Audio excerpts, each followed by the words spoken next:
Anak angkat ahli waris nggak? Tidak. Makanya kita memang kalau mau ngangkat anak harus tahu hukum. Pertama, anak angkat tidak akan jadi mahram bagi ayah angkat atau ibu angkatnya, ya kan Pak? Sehingga dia apa? Harus tetap menjaga hijabnya. Kemudian yang kedua, anak angkat bukan ahli waris. Anak angkat tidak berhak dapat harta warisan. Ustadz, jadi anak angkat itu dapat apa? Wasiat. Wasiat itu penting, Pak. Negara bahkan menghadirkan tentang wasiatul wajibah, ya kan Pak? Negara menghadirkan itu supaya apa? Anak angkat bisa dapat warisan. Karena kadang-kadang Pak di lapangan gini, Bapak udah ngangkat anak, kemudian diangkat dari bayi. Itulah anak Bapak satu-satunya. Dialah yang merawat Bapak waktu sakit, dialah yang pokoknya dia ngurusi semua. Meninggal Bapak, diambil saudara Bapak semua harta, anak angkat nggak dapat sedikit pun. Maka anak angkat itu harus wasiat, Pak. Dalam Islam wasiat, Bapak. Wasiat nggak boleh lebih dari 1/3. Aku wasiatkan hartaku ini untuk anak angkat. Anak angkat itu cuma punya 2 hak. Pertama hak hibah, kedua hak wasiat. Bapak sekolahkan dia, Bapak kasih jajan, itu sebagai hibah. Bapak belikan baju, Bapak belikan kereta, itu sebagai hibah. Kemudian sesudah itu kalau meninggal Bapak, dia dapat wasiat. Kalau warisan, dia nggak dapat warisan. Jadi kalau meninggal nanti kita, Pak, kita cuma punya anak angkat. Jangan Bapak siasati supaya semua harta milik anak angkat. Itu nggak boleh. Ya Pak? Cepat kau. Mama udah batuk-batuk ini. Cepat kau. Cepat. Ini kurasa udah mau meninggal aku ini. Udah panas sekali ini. Cepat. Sini surat itu. Sini biar ku teken semua. Sini. Pergi ngurus surat cepat-cepat untuk dikasih kepada anak angkat. Itu kita di dalam dunia Pak mensiasati. Di akhirat Allah yang mengaturnya. Hajab kita. Ibu itu baru meninggal. Langsung ditunggu malaikat. Sini kau. Kata malaikat. Dia kan Pak. Kenapa? Karena urusan harta tadi disiasatinya ahli waris yang udah Allah tetapkan nggak dapat, disiasatinya anak angkatnya yang dapat. Kecuali hibah tadi Pak ya. Hibah, wasiat silakan. Tapi kalau warisan dia nggak berhak dapat warisan. Itu Pak ya. Allahu a'lam bishawab. Silakan. Nengok-nengok yang nanya ini lama kita pulang. Silakan.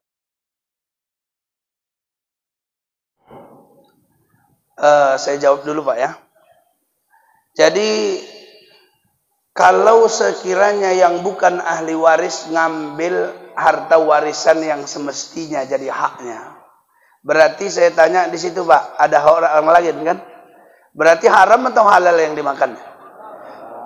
Apa yang dimakannya dari harta itu, apa yang tumbuh dari tanah itu, apa yang dibelinya dari tanah itu, semua haram karena bukan punya dia. Bagaimana mungkin Allah akan menghapuskan dosanya sementara dia datang kepada Allah dengan baju yang haram, dengan makanan yang haram, daging tumbuh dari hal yang haram. Urusannya dengan manusia belum selesai. Utang aja Pak nanti di akhirat kita hajab, apalagi punya orang. Utang Bapak minjem nih. Utang ya limpul. Habis itu diingatkan orang, ada utang kau sama aku limpul lo. Oh kau utang limpul aja parah kali kau. Tipis sekali kok, tipis, nggak mau aku bayarnya. Itu nanti di akhirat Pak, nggak masuk surga kita sebelum selesai urusan itu. Masalah utang, apalagi masalah ngambil punya orang tanpa izin. Cucu tiri, namanya udah tiri, anak tiri pun nggak dapat warisan, apalagi cucu.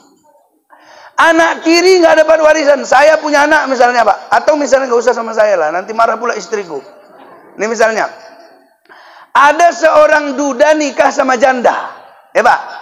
Duda bawa anak, janda bawa anak. Berarti anaknya janda itu anak tiri dari duda. Meninggal duda nih, ahli warisnya istrinya, anaknya. Anak janda ini nggak berhak dapat warisan dari harta dia. Kenapa? Karena nggak ada jalurnya. Mamanya si anak ini bisa dapat warisan karena ada sebab pernikahan, tapi dia nggak ada.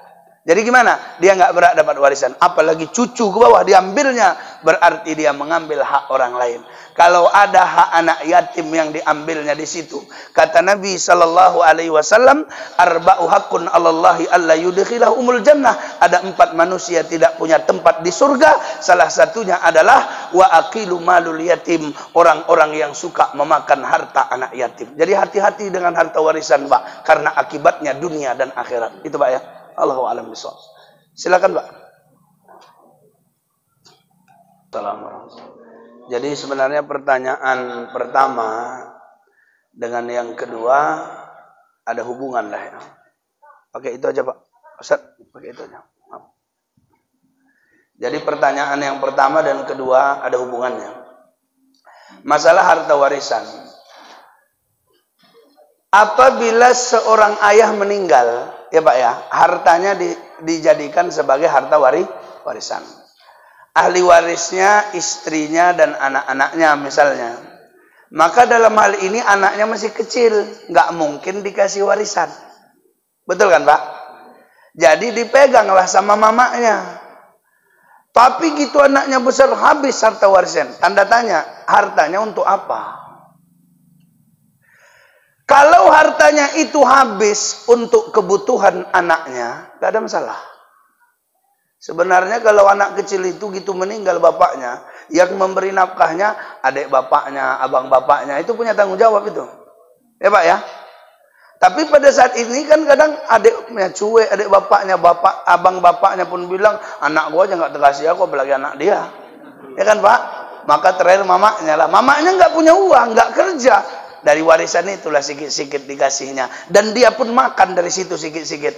Orang memelihara anak yatim, kemudian ada harta anak yatim. Kalau dia kaya, haram dia ambil harta anak yatim untuk dia makan. Tapi kalau dia pun susah, dikasihnya makan anak yatim, diambilnya sikit untuk kebutuhan makannya, gak ada masalah. Jadi kalau dalam hal ini, mamanya ngasih anaknya, ngasih, habis, mamanya gak berdosa. Tapi kalau mamanya ngabiskan sama suami barunya, ini masalah. Ya Pak ya, ini masalah. Kadang-kadang mama-mama sekarang pun lancip kali. Nah, itu papa barumu ya. Anaknya pun, iya mak, tapi mama harus sayang sama kami lah. Kalau mama udah nikah, tenang nak. Kata suami barunya, jual aja rumah kau yang di Setiabudi, biar bisa besar beli di Mencirim. Memang dari segi harga naik kan Pak? Dijual di sana dapatlah 10 miliar. Karena kalau enak cerita warisan itu banyak-banyak. Kalau 100 ribu nggak usah cerita Pak, aku aja yang ngasih. 10 miliar. Ini kadang-kadang ada orang, Ustaz, aku udah kurang limpul. Warisannya berapa rupanya? 300 ribu. Udah sini. Aku aja yang ngasih limpulnya. 10 miliar misalnya kan Pak, pergilah ke Mencirim. Ini udah sama suami baru. Ini 10 miliar itu hak mamanya cuma 1/8. Selebihnya hak anaknya. Belinya di Mencirim harganya 300 juta, udah besar ya kan Pak. Sisanya poya-poya dia sama suami barunya. Habis duitnya dijualnya lagi yang di sini. Pergi Kamparan Perak ujung. Ya kan Pak. Udah lama-lama habis. Kalau ini nanti mamanya di akhirat dihisap nih. Ya Pak ya. Kenapa? Karena mamanya memakan harta anak yatim.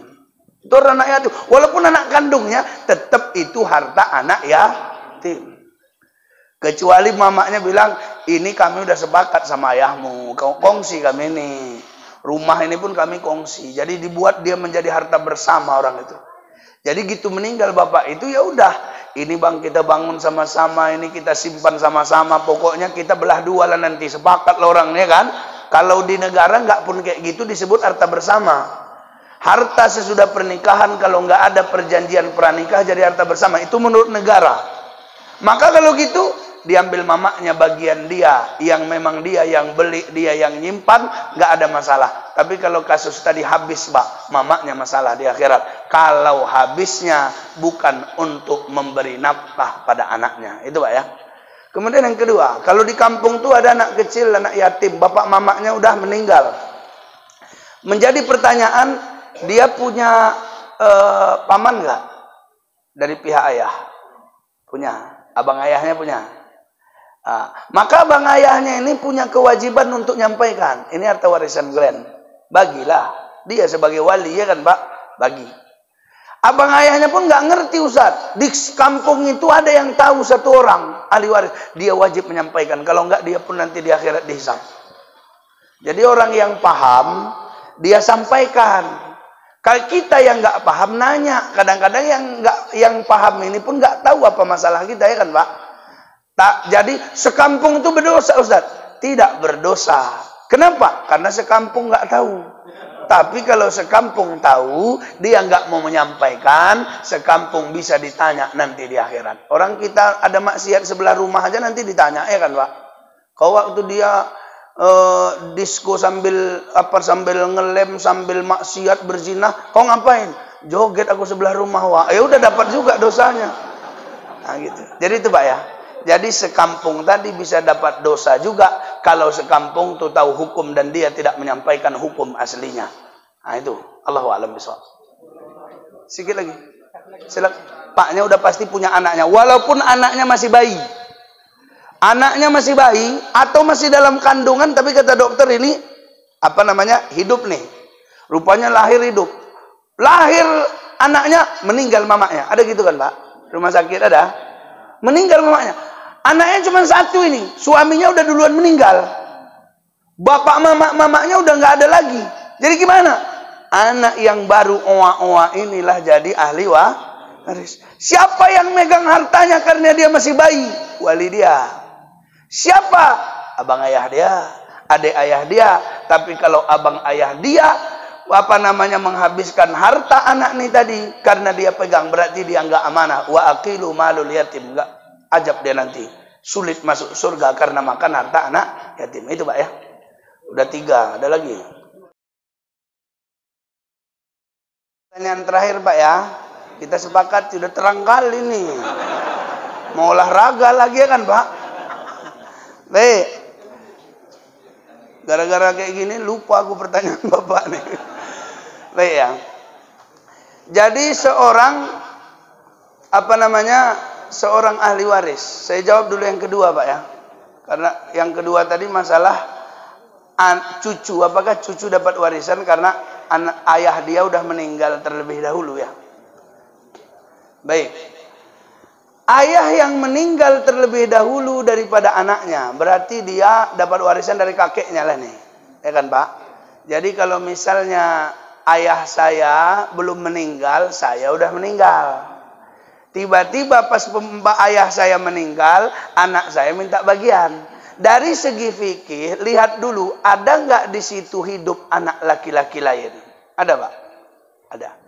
Kalau ada anak laki-laki lain yang hidup, maka dalam hal ini cucu dari anak laki-laki dihijab sama dia. Jadi nggak dapat bagian.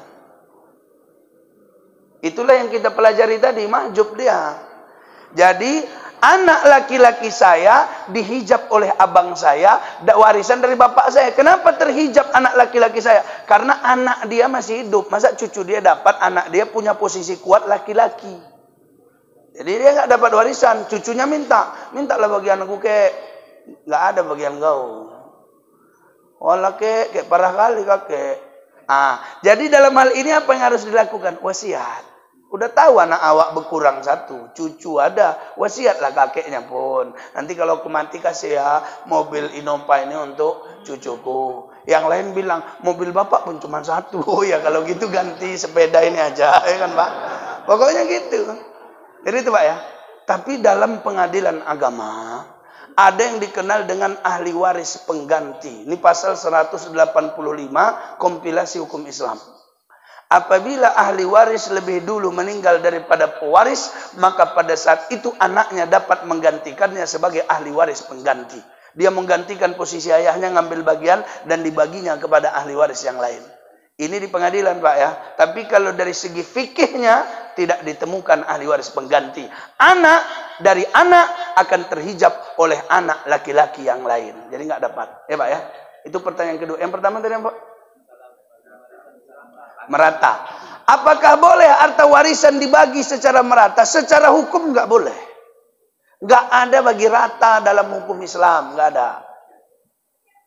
Hukumnya udah disebut Allah, tapi bapaknya berwasiat bagi rata aja kalian. Kan biasa gitu kan. Nanti kalau bapak udah meninggal, kayaknya udah nggak lama lagi nih mama kau pun pasti kawin lagi. Misalnya kan Pak, kalian lah bagi rata ya. Pokoknya bagi rata, anak laki-laki perempuan sama. Allah sudah berwasiat duluan. Yusikumullahu fi auladikum lidzakari mithlu hadzil unthayain. Sudah kuwasiatkan kepada kalian, kata Allah, bagian warisan anak laki-laki dapat 2, anak perempuan dapat 1. Allah udah berwasiat, bapak dia berwasiat. Mana lebih kuat wasiat Allah atau bapaknya? Selesai. Berarti apa? Tidak berlaku wasiat bapaknya. Pak Ustadz, kalau mau bagi rata juga kayak mana caranya? Ini kita cari aja jalannya ya kan Pak. Biar enak sama enak kita ya kan. Bagaimana Pak Ustadz? Pertama, harus dibagi dulu. Menurut ulama fikih bagi dulu warisannya. Kau 100 juta ini duitnya. Ini kau 200 juta ini duitnya. Kalian kalau mau kasih ke adekmu nggak apa-apa. Udah aku kasihkan aja limpul. Jadi cepet limpul. Merata kan Pak? Merata. Tapi ini nggak disebut dengan hukum waris yang berubah dalam Islam. Tapi abangnya menyedekahkan bagiannya untuk adiknya yang perempuan. Udah. Berarti di situ ada hibah atau sedekah. Selesai. Kalau di dalam KHI kompilasi hukum Islam, dia masing-masing minimal tahu bagiannya. Bagianmu dek, kata mamanya lah nih, mama udah ngambil bagian nak 1/8. Sebenarnya dari sisa ini kau dapat 1 miliar, abangmu dapat 2 miliar. Tapi kalau maulah kau, kata mamanya, kau kasih bagian adekmu nggak apa-apa. Udah mak, kau kasih aja bagian adekku 500 juta. Jadi kami rata aja bagiannya. Itu bukan hukumnya berubah Pak. Tapi pembagian merata sebab ada sedekah dari ahli waris yang sudah tahu bagiannya. Itu. Tapi memang saya bilang kalau bagi warisan istri jangan ikut. Kalau ikut ya payah. Nah, kata mamanya, istrinya ikut nih. Bagian kau 2 miliar, bagian adekmu 1 miliar. Tapi kalau kau mau ngasih adekmu, mama seneng lah. Gini mak, 500 juta ku kasih aja lah untuk adek. Kira-kira istrinya muka masam nggak Pak? Bukan masamnya, cubitnya. Bang, jangan 500, limpul aja, limpul. Banyak kali tuh ya kan. Tapi kalau dia ikhlas Pak, tahu dia bagiannya, dia kasih sama saudaranya, sehingga bagiannya nampak merata. Artinya yang perempuan dapat 1,5 miliar, yang laki-laki dapat 1,5 miliar. Nggak apa-apa. Kenapa? Bukan hukumnya yang berubah. Tapi sesudah masing-masing tahu hukum dan hak, mereka memberikan haknya kepada yang lain. Itu Pak ya. Allahu a'lam bishawab. Kita udah janji tadi ini pertanyaan terakhir kan Pak? Nah, udah. Kita tutup dengan doa.